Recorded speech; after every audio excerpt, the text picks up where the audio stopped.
Greetings everyone, welcome back to Commander Campaign. This week, Yu-Gi-Oh! Meets Magic the Gathering.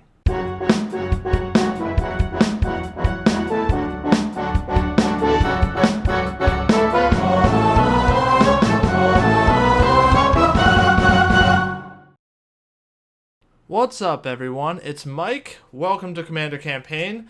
We're a show where we break down decks using shows, movies, television shows, books, magic lore, anime, whatever we can get our hands on in terms of story material.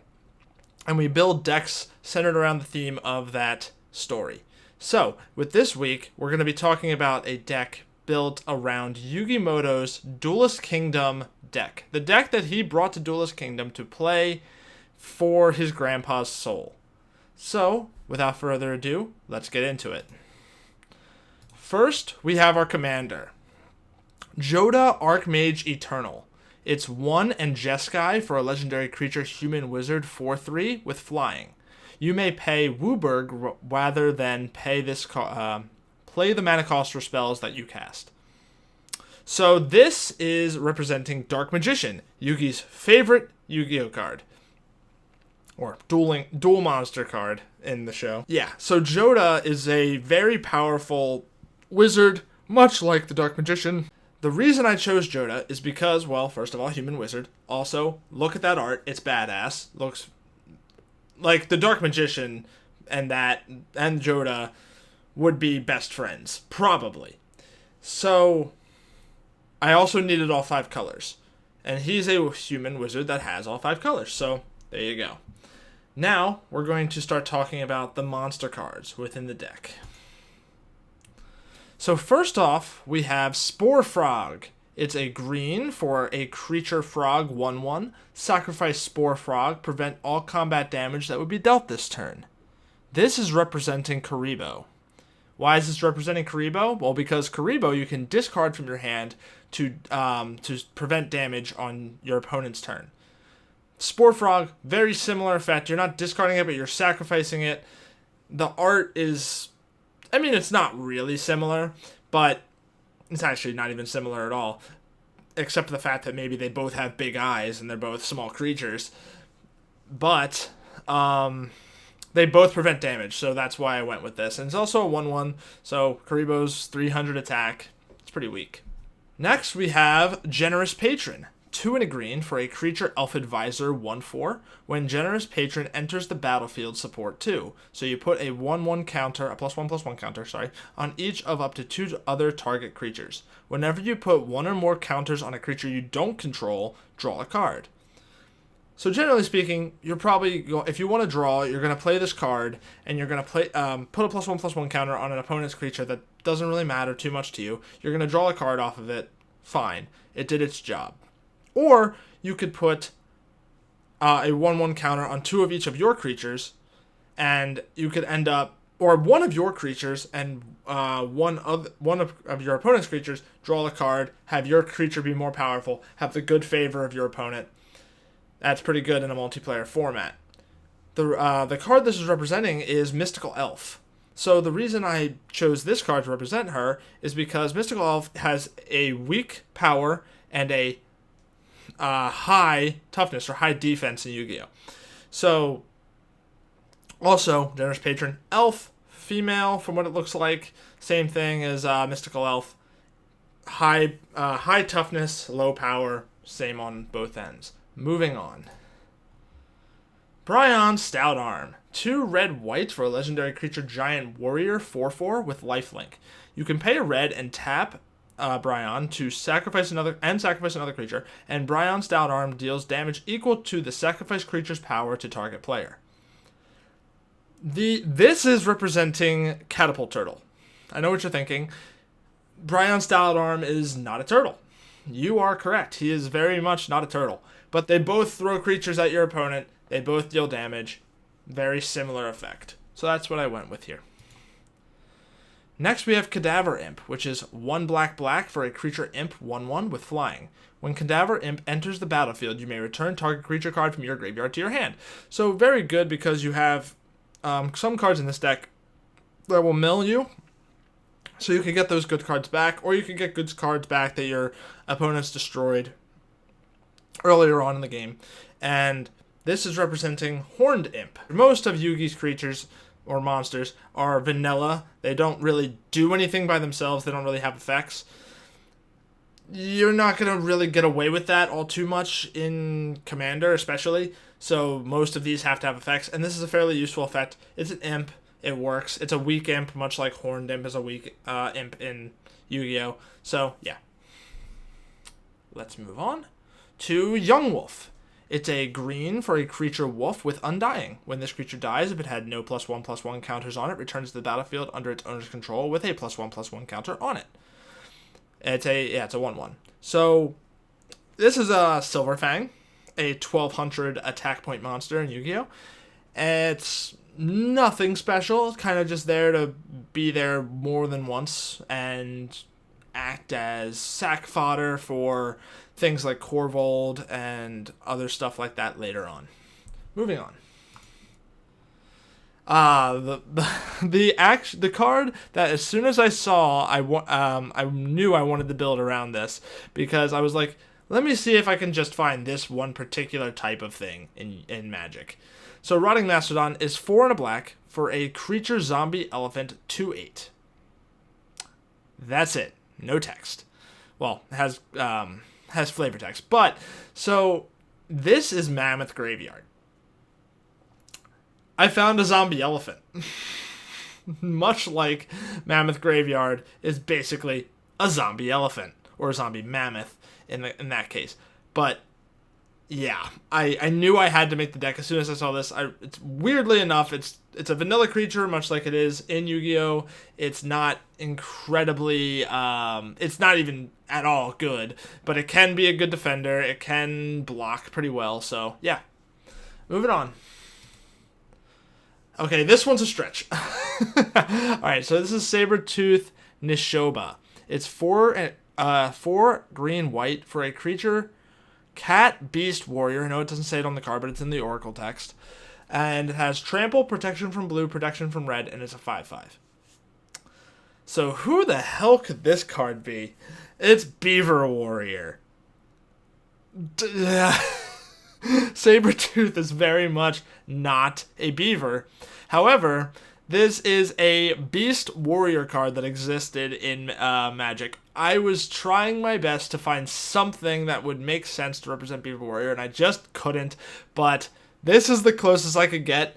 So yeah, I mean, trample, protection from blue and black, blue and red, and it's a 5/5, so it's nothing to sneeze at in the late game. I mean, against certain opponents, it'll be able to just get straight by them, 5/5 trample. It's not going to be quick, but it's not awful. But Beaver Warrior is a pretty awful Yu-Gi-Oh! Card, so you know what? It's definitely better than Beaver Warrior. Next we have Stinkweed Imp, which is 2 and a black for a creature imp 1/2 with flying. And whenever Stinkweed Imp deals combat damage to a creature, you destroy that creature. Very useful. Can take out a lot bigger things in itself, as long as those big things do not have first strike, indestructible, protection. So, good blocker on that end. You're mostly going to be using this as a blocker. And it's a Dredger, because it also has Dredge 5. If you would draw a card, instead, you put exactly 5 cards, because it has Dredge 5, from the top of your deck library into your graveyard. So, this is in place of you drawing. You're going to do that, and then you put Stinkweed Imp into your hand from your graveyard. It has to be in your graveyard to dredge. It's going to be milling, so it's milling you, which is good for different things later, like Rise of the Dark Realms, Reanimate.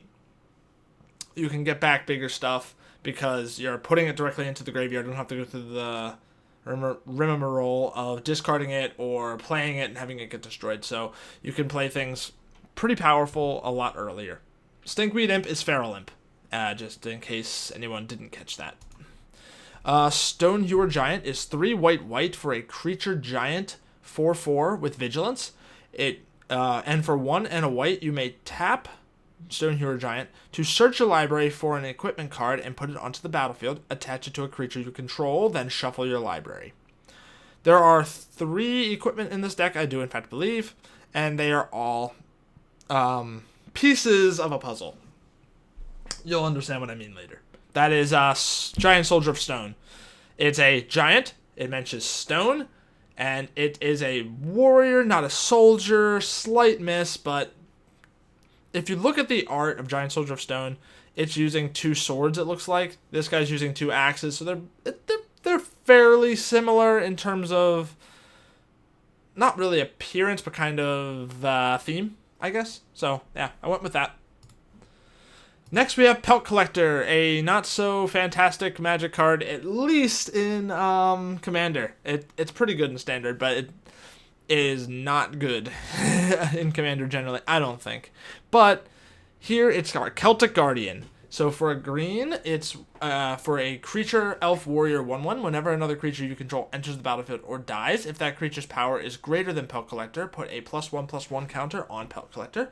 And as long as Pelt Collector has 3 or more +1/+1 counters on it, it has trample. So you can build this thing up. It's a signature card. Celtic Guardian is a signature card that Yugi uses for a good amount of time in the show.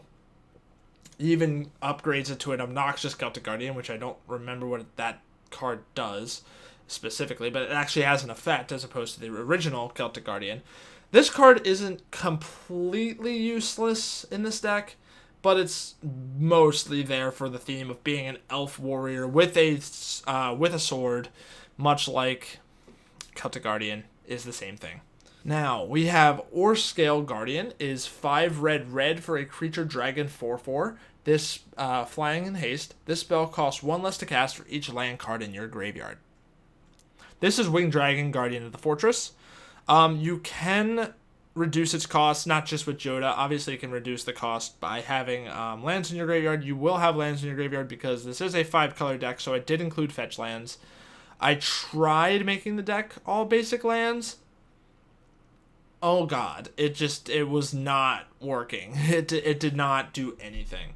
At least when I upgraded the land base a little bit, or quite a bit, and ended up being a lot more feasible to actually play the deck.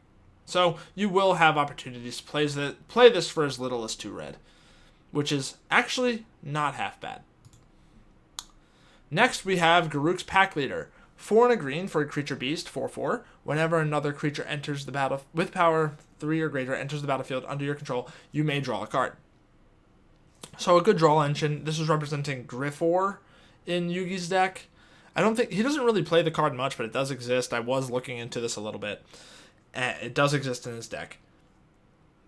It's pretty good draw engine here, which you do need because you need to try to overwhelm your opponents with quantity because the quality is a little bit subpar in the deck for the most part because it is a theme deck.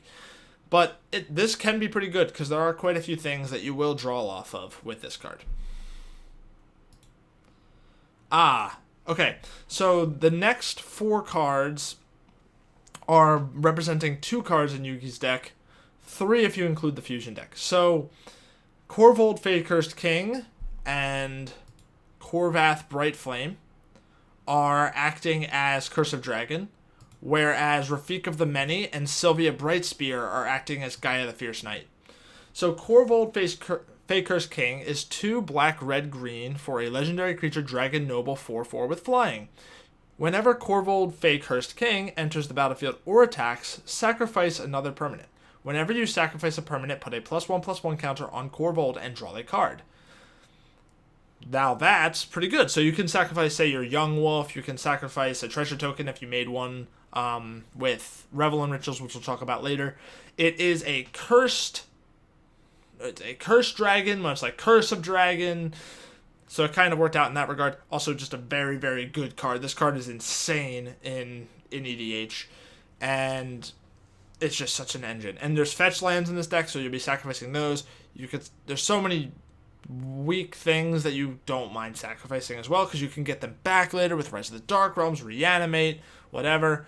If you want to put the Stinkweed Imp into the graveyard with this, and then put it back and draw it again, you could do so much. You could you could mill your entire deck, essentially.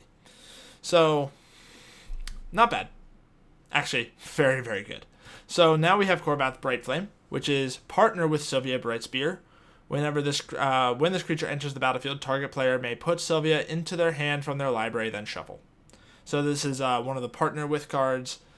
Pretty good that you play it, and then you can search your deck, and you could also play both of them as your commanders. We're obviously not doing that here, but could be pretty good. Could be an interesting deck. Corvette Bright Flame is 5 and a red for a legendary creature dragon. 3/4 with flying and haste with partner with Sylvia Brightspear. Knights your team controls have flying and haste. Not bad. Not bad. The main reason it's in the deck is because of the partner thing, because we're going to talk about Sylvia Brightspear. 2 and a white for a legendary creature human knight, partner with Corvette Bright Flame. Did the same thing, except you're searching for Corvette this time instead of Sylvia. And it's a 2/2 with double strike, and dragons your team control have double strike. Could be pretty nuts if you have Corbold on the field. Obviously, quite good. So, the reason I decided to do the partner thing here is because Yugi has Gaia the Dragon Champion in his deck, which is the fusion of these two cards, or the fusion of Curse of Dragon and Gaia the Fierce Knight. So, this is my way of being like, oh yeah, this is kind of the fusion, because you got both of them, and they're both helping each other out. So the other representation of Gaia the Fierce Knight is Rafik of the Many. Is 1 green, white, blue for a legendary creature human knight 3/3 with Exalted. Whenever a creature you control attacks alone, that creature gets +1/+1 until end of turn. It also has, whenever a creature you control attacks alone, it gains double strike until end of turn. This can be pretty devastating with your commander, because with the right setup, you can kind of just whack somebody for 20. You might... There's probably ways in here. Well, say you play your commander, then you play Generous Patron, you give it +1/+1, then you play Sword of Kaldra, attach the Sword of Kaldra to Jodah. Now you attack with Jodah. It's a 10/10. It goes to an 11/11, and then it gets double strike. So you could just one-shot somebody. And remember, Jodah flies, so that can be pretty scary. It's a Christmas land combo, but it can... or combination of cards, rather, that can just... that can catch opponents out of nowhere. I don't think they're going to be expecting that one out of a theme deck like this. But yeah, Human Knight, much like Gaia, Human Knight, makes sense. Alright, next we have Overseer of the Damned. 5 black for a creature demon 5/5 with flying. When Overseer of the Damned enters the battlefield, you may destroy target creature. Whenever a non-token creature an opponent controls dies, create a 2/2 black zombie creature token. So this is Summon Skull. Not only is it summoning little baby skulls, little 2/2 zombies, it's a demon, much like Summon Skull is. And it has the wings, it has the horns, it's creepy if you really look at it. Yeah, it works out here. Works out. Also, insanely good card to copy. Insanely good card to reanimate. You can reduce the cost with Jodah. It's just an all-around good card in general in Commander, and it's fantastic in this deck. One of the best cards in the deck, honestly. So now we got Tygam, Sidisi's Hand. It's 3 blue black for a legendary creature human wizard. 3/4. Skip your draw step. Ugh. At the beginning of your upkeep, look at the top 3 cards of your library. Put one of them into your hand and the rest into your graveyard. Oh, okay, that makes it a lot better. So you can mill yourself a little bit. Pretty good, actually, in this deck. You can pay a black and tap it to exile X cards from your graveyard. Target creature gets -X until end of turn. Can be pretty good as a removal spell. Can be pretty good as a self-mill card. It's not bad. It's actually not bad at all. This is representing Magician of Black Chaos. Makes a lot of sense. It's got some chaotic elements to it. It looks like it's doing some dark magic over there. Yeah, it works out in my opinion. This is the Dark Sage. So Ith High Arcanist. 5 white blue for a legendary creature human wizard with vigilance, 3/5. You can tap it to untap target attacking creatures, prevent all combat damage that creature would be dealt, and dealt to and dealt by that creature this turn. Also has to spend 4 for a white and a blue. So you can pay a white and a blue to put this card into exile from your hand and then wait 4 turns, and then on that upkeep, it'll come in, that 4th upkeep, it'll come into play. It is not bad. It kind of can be used as, Maze of Ith. I wonder why it's called Maze of Ith. I honestly just noticed that. Anyway, so it can be a very good controlling card in your deck that can stop someone's Voltron strategy. It can stop someone from being ridiculous. It has vigilance, so it can attack and also do this. It's not bad, and it also, just like the Dark Sage, it's like a wise old wizard that can do some interesting things. Moving right along. We have Lucia, Sanguine Tribune. 5 red, black, blue. Red, white, black. I am blind as a bat. For a legendary creature, Vampire Soldier 4/4. Lucia Sanguine Tribune costs 1 less to cast for each 1 life you've gained this turn. You're not going to be gaining much life, so you're probably hard casting this or reanimating it. So you can pay 5 life to put 3+1/+1 counters on Lucia. Activate this ability only on your turn and only once each turn. So this can be pretty strong, especially if you pair it with something like Rafik, because just swinging, it's a huge first striking lifelinker. You can make it bigger every turn. This thing can get scary, especially if you give it double strike with Rafik, or you give it the Sword of Kaldra, or you give it anything from Kaldra. So this is Blackluster Soldier. They're both highly talented soldiers, and both sword wielders, both wearing the fancy outfits. Yeah, I like it a lot. Next, we have Rustic Study. Who would ever think that a jank deck would need something like Rustic Study? This is the Book of Secret Arts. So originally I was using Endless Atlas for this, but when I took out all the not all the basics, but most of the basics, Endless Atlas became impossible to use because I didn't have 3 of any one particular basic in the deck, with it being a 5-color deck and all. So I figured, why not just use Rustic Study? The deck needs some sort of way of keeping up with the rest of the table anyway. So everybody knows what Rustic Study does, but just in case you don't, it's 2 and a blue for an enchantment. Whenever an opponent casts a spell, you may draw a card unless that player pays 1. Will you pay 1? Will you pay 1? Will you pay 1? Will you pay 1? Excuse me, will you pay 1? Excuse me, do you have a minute to talk about paying 1?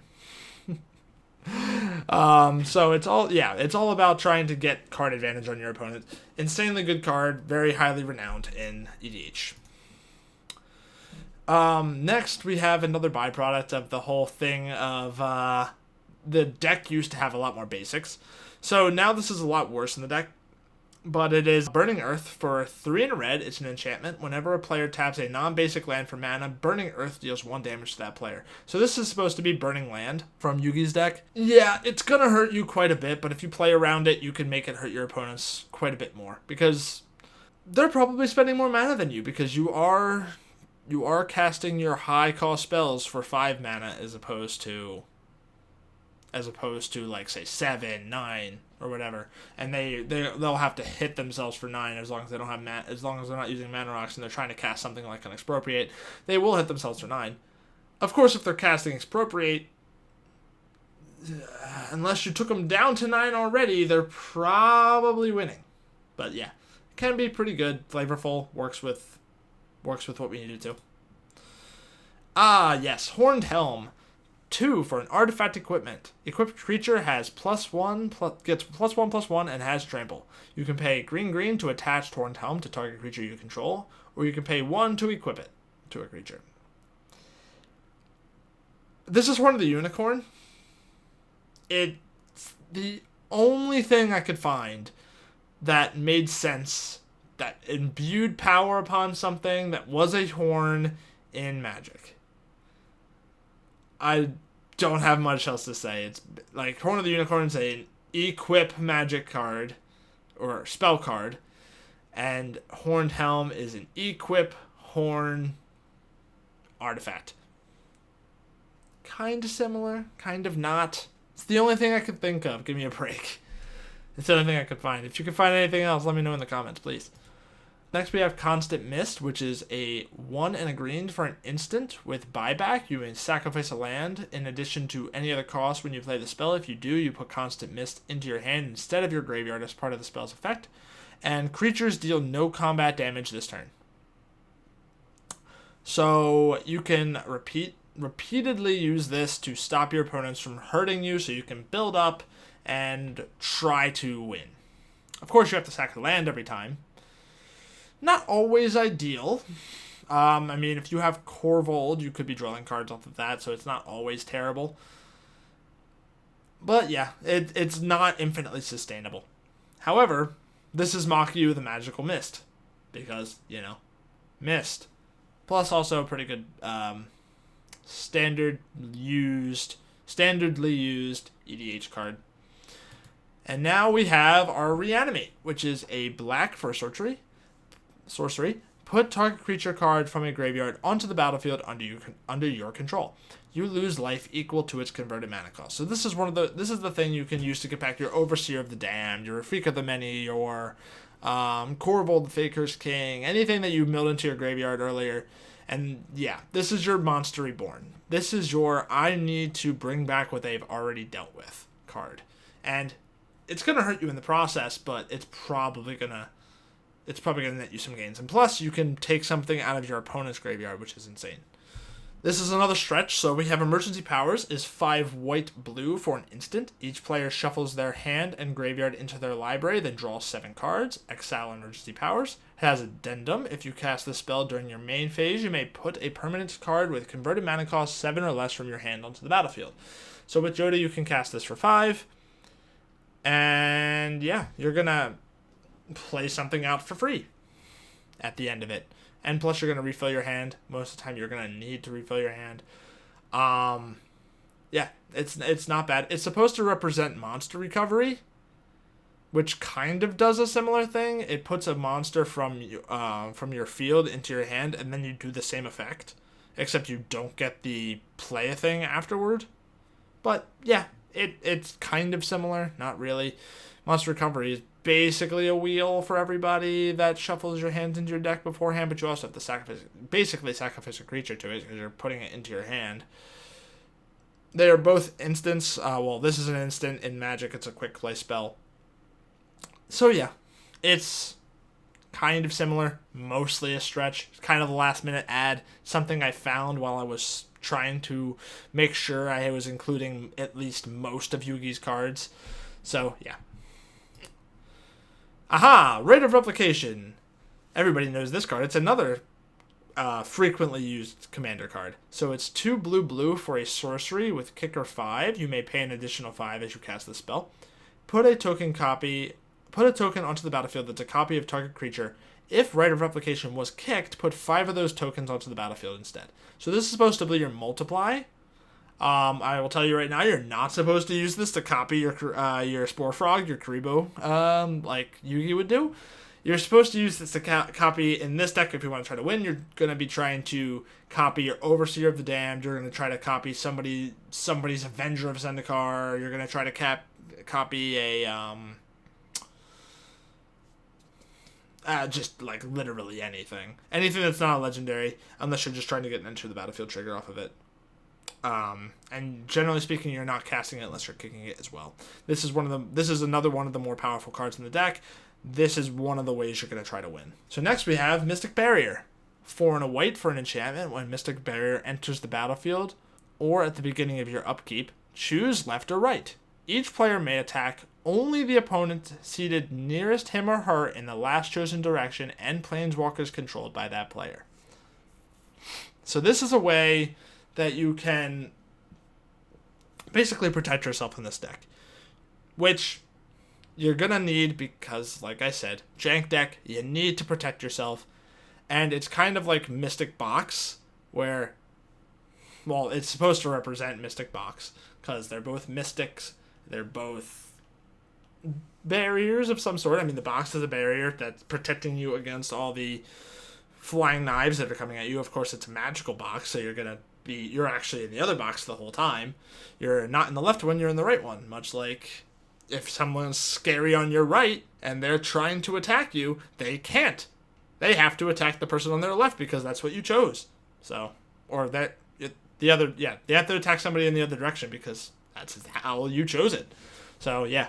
Next, we have Imprisoned in the Moon, a fantastic removal spell for blue. Is 2 and a blue for an enchantment aura, enchant creature, land, or planeswalker. Enchanted permanent is a colorless land with tap, add 1 waste to your mana pool, and lose all other card types and abilities. So, this is supposed to be Mystical Moon. It was the only good moon card that involved the moon specifically for this deck. I know people will say Blood Moon or Moon Mist or something like that, but Blood Moon would eviscerate this deck with all the non-basics that you're playing, and the fact that you need all 5 colors to use Jota's ability. So yeah, I do not recommend putting Blood Moon in this deck. But this is pretty good because it can take care of a good amount of threats in the game, and you can put it on their commander, and then they have to find a way to remove this enchantment, or else they can never get back their commander. It's just a land at that point. So yeah, pretty good. Divine Arrow, which is supposed to be the living arrow. It's 1 and a white for an instant. A divine arrow deals 4 damage to target attacking or blocking creature. We needed some more removal, and the living arrow is, yeah, it's divine. It's an arrow. The living arrow is like a magical arrow, so kind of similar. Needed something to represent it, and also needed something that was removal, so it fit the bill. I was having trouble thinking of things to use for Swords of the Revealing Light, but I think I finally came to some decision as to what to use. So Time of Ice is 3 and a blue for a enchantment saga.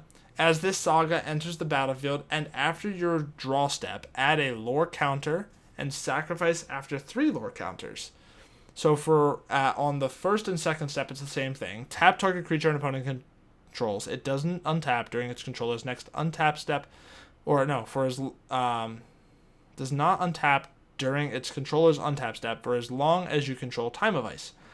So, and then on the third, it returns all tapped creatures to their owner's hand.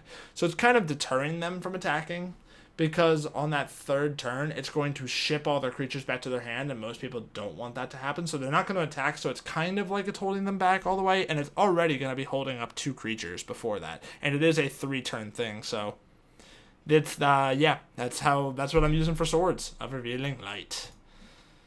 This is another stretch because it's kind of doing the opposite of what the card does in Yu-Gi-Oh! In Yu-Gi-Oh! You're trying to protect your cards with magical hats. In Magic, Haphazard Bombardment is going to randomly destroy your opponent's stuff, whereas it's randomly destroying your stuff when it comes to magical hats. So Haphazard Bombardment is 5 in red for an enchantment. When Haphazard Bombardment enters the battlefield, choose 4 non-enchantment permanents you don't control and put an aim counter on each of them. At the beginning of your end step, if 2 or more permanents you don't control have an aim counter on them, destroy one of those permanents at random. So you're going to be destroying 3 out of 4 things at random. And in Yu-Gi-Oh! It's just the 3 out of 4, or 1 out of 4 hats is going to get hit every turn, at least in the show. I forget exactly what the card does in the game itself. I know it's not incredibly good. It's also not exactly the same. I know that for a fact. So, yeah, that's our magical hats. Next, we have our Mirror Force. Settle the Wreckage. We also have Cyclonic Rift. They both do sort of similar things. You can also use Aetherize. I didn't include that in the deck. But Settle the Wreckage is 2 white for an instant. Exile all attacking creatures target player controls. That player may search his or her library for that many basic land cards, put those cards onto the battlefield tapped, then shuffle his or her library. This is a way to wipe your opponent's entire board when they go to attack you with their creatures. Exactly, or pretty much exactly how Mirror Force works. In this case, you're going to be benefiting them because you're getting them lands, but you're also you're also disadvantaging them because you're exiling those creatures and not putting them in the graveyard, so that can matter if they're trying to mess with their graveyard at all. And then also they might not be able to find basics because they might have already grabbed them all. Like in the case of this deck, there's like not that many basics at all, so at a certain point we're going to run out. If we attack with 20 creatures, we're not getting 20 lands out of this. So there's a lot of decks out there that are like that. So Set of the Wreckage can be a good catch-all for somebody and can really catch people off guard, much like Mirror Force. Next we have Redirect. Blue for an instant. You may choose new targets for target spell. So this is supposed to be Shift, where you're rearranging where things are allocated. So if someone's like, I'm going to cast Terminate and destroy your Overseer of the Damned, I could say, oh, that's funny. I'm going to redirect your Terminate and I'm going to kill your Avenger of Zendikar or something along those lines. And then they're going to be very sad because you redirected their kill spell and you killed one of their creatures. Can be very, very good. It's very narrow. It's kind of narrow though, but it is good in certain situations. Next we have Oblivion Ring. 2 and a white for an enchantment. When Oblivion Ring enters the battlefield, exile another target non-land permanent. When Oblivion Ring leaves the battlefield, return the exiled card to the battlefield under its owner's control. So this is our Spellbinding Circle. As you can see, it's a circle above this thing's head that's kind of holding it in place and kind of making it irrelevant, much like a Spellbinding Circle will do to a creature in Yu-Gi-Oh!, preventing it from attacking. So, yeah, similar. Just another good removal spell. Can be removed, so it's vulnerable in that sense, and yeah. But you can also do shenanigans with it, not in this deck, and so we're not going to cover it, but there are shenanigans to be had with this card. Okay, so stepping outside of Yugi's deck for a moment, I'm going to name off some cards that are just kind of themed with the show in general. So we have Temet, Vizier of Noctamum. It's a white-blue for a legendary creature, human cleric, 2/2. At the beginning of combat on your turn, target creature token you control gets +1/+1 until end of turn and can't be blocked this turn. It has Embalm for 3 white-blue. You can exile this card from your graveyard, create a token that's a copy of it, except it's a white zombie human cleric with no mana cost, Embalm only as a sorcery. So this is supposed to be the Pharaoh, because he does kind of embalm himself. He comes back later, much later after he's already perished, and inhabits the puzzle. Next, we have, speaking of the puzzle, Pieces of the Puzzle. It's 2 and a blue for a sorcery. Reveal the top 5 cards of your library. Put up to 2 instant and/or sorcery cards from among them into your hand and the rest into your graveyard. So it's just kind of another draw cards type effect. And you can also put stuff into your graveyard that you can later reanimate. Not bad. It's representing the pieces of the Millennium Puzzle that Yugi has to put together in order to connect with the Pharaoh. Continuing with the whole puzzle thing, we have Teferi's Puzzle Box.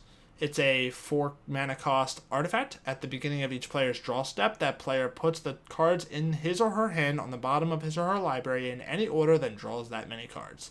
So it's going to change up everything every single turn. Some people hate this card, mostly because of old Leovold combos with it, or in today's games, there's Narset combos with it. It's not a very nice card most of the time, but we're just kind of using it as a representation of Yugi's Millennium Puzzle. Then we also have Happily Ever After. It's 2 and a white for an enchantment. When Happily Ever After enters the battlefield, each player... Oh, shoot. Okay, so I should mention this. These next 5 cards are all basically our Exodia, or one version of our Exodia in the deck. Each of these is an alternate win con in a different color. So first we have Happily Ever After. It's 2 and a white for an enchantment. When Happily Ever After enters the battlefield, each player gains 5 life and draws a card. At the beginning of your upkeep, if there are 5 colors among permanents you control, there are 6 or more card types among permanents you control and or cards in your graveyard, and your life total is greater than or equal to your starting life total, you win the game. It's a stretch. It's very hard to pull off, much like how Exodia is pretty hard to pull off in Yugi's deck in particular, because he didn't have a whole lot of setup for it, but still managed to beat Kaiba with it. So this is a little bit more feasible. We have a Tempsis the All-Seeing, or Tempsis All-Seeing. 3 blue, blue, blue for a legendary creature Sphinx, 4/5 with flying. You can pay 2 and a blue to tap a Tempsis to draw 2 cards, then discard a card. When a Tempsis All-Seeing deals damage to an opponent, you may reveal your hand. If cards with at least 6 different converted mana costs are revealed this way, that player loses the game. So it's one way of just one-shotting an opponent, and yeah, it's another alternate win condition in that way. Next we have Revel and Riches. It's 4 and a black for an enchantment. Whenever a creature an opponent controls dies, create a colorless treasure artifact token with tap, sacrifice this artifact, add 1 mana of any color to your mana pool. At the beginning of your upkeep, if you control 10 or more treasures, you win the game. So this is a way that you can generate treasures to sacrifice for stuff like Corvold. And it's another alternate win condition in a different color. So another Exodia piece. Then we have Hellkite Tyrant, 4 red for a creature dragon 6/5 with flying and trample. Whenever Hellkite Tyrant deals combat damage to a player, gain control of all artifacts that player controls. At the beginning of your upkeep, if you control 20 or more artifacts, you win the game. This can be devastating against certain decks. If they don't remove it within 1 turn cycle, you swing with it, you gain control of all of the artifacts, you gain control of them permanently until they're destroyed. Or something happens where they're removed. It's not or like moved back around. It's not a temporary effect. It's not until end of turn. It's not until Hellkite Tyrant dies. It's forever for all intents and purposes. So very, very strong card in general, and also another alternate win condition that serves as another piece of Exodia.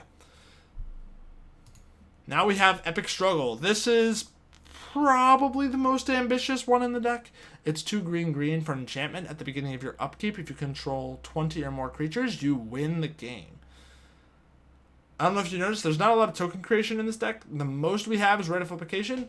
You can get this to work if you Rite of Replicate someone's like Avenger of Zendikar, and then you manage to protect yourself by like redirecting something that goes to destroy your Epic Struggle. It's going to be an epic struggle winning with Epic Struggle, let me tell you. But it is a green alternate win condition, so it works here.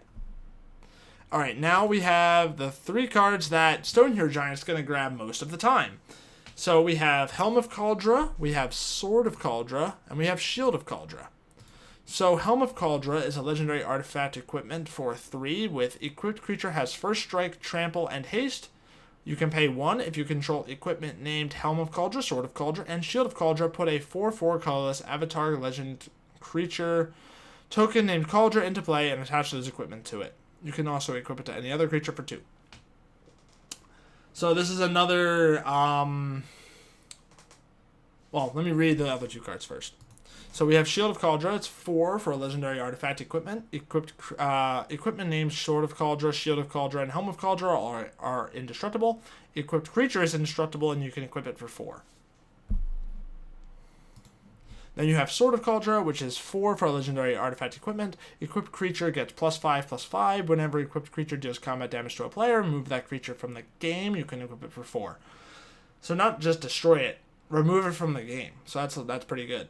So these 3 are supposed to represent another version of Exodia, because you're putting 3 pieces together to make what's supposed to be an unstoppable creature, because it's going to be a 9/9 with indestructible, first strike, trample, haste, and whenever it does combat damage to a creature, it moves that creature from play. It's very devastating to deal with. It can be dealt with, obviously, because instant protection can be removed. It can be toxic deluged out of existence, but it's still a pretty nasty threat that your opponents would have to deal with if you did get it out, or they'll have to go over top of it or underneath it.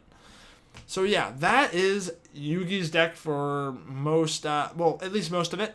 In the Magic version of it, there are more ramp cards in the deck. There are more draw cards in the deck because I had to make the deck function. But this is still a jank deck. You're not gonna win. You're probably not gonna win 25% of your games with this deck. It's a novelty deck. It's something to just kind of like goof around with. It is fun. It can win. Yeah. So let's talk about, speaking of that type of thing, let's talk about the strategy with this deck. So the first thing you're gonna do is you're gonna spend the early game playing weak creatures and setup cards like Ramp and Rustic Study for draw power, or anything that's like Rustic Study for draw power. You're going to then play Joda in the late. You're going to use him in the late game to play a lot of powerful cards like Rise from the Dark Realms. You're not going to use him to play Rite of Replication, but that is another spell you can use to win the game, Rite of Replication. You might want to try to win with one of your alternate win conditions in the late game. You're trying to protect yourself with stuff like Mystic Barrier, stuff like Redirect, and yeah, you're just trying to do as much as you can. Oh yeah, Overseer of the Damned, another great card also. Yeah, if you Rite of Replicate an Overseer of the Damned and manage to keep them alive for a turn cycle, you could win some games that way. So the strengths of this deck is it's an unassuming deck, because your opponent's gonna be like, wow, he played a Young Wolf on turn 1, or he played a Pelt Collector on turn 1. This is gonna be interesting. I don't think that deck's gonna be very powerful. You can deceive them in a little bit. It's not a very powerful deck, but you can play it. You can play it better than it is, obviously. So you can win a drawn-out game with it because you do have ways to protect yourself. You do have ways to play in the late game with Rite of Replication, Rise of the Dark Realms, getting everything from every graveyard back, so you don't have to rely on your own stuff. You can kind of wins out of nowhere a lot of the time, where like he's up against the wall and he has to figure out some way to do it. That's kind of how you're supposed to play this deck. So the weakness is the deck is basically, it's basically a jank deck. So it is difficult to close games faster than your opponents. If your opponents are playing decks that can win on like turn 10 or 11, you're probably not going to be keeping up with them most of the time. If this is on the power scale, I'm going to say this is probably like a 3 or 4. It's not great at all. It's weak. It's probably weaker than a precon most of the time, but obviously it can win. As I keep saying, it's probably going to win like 10% of its games if you're playing with people that are playing like 5s and 6s and maybe a little bit higher. But yeah, that's the deck. If you have any suggestions to update it, please let me know. If you have any suggestions for future episodes, please let me know. And if you don't there's nothing else, so catch you guys later.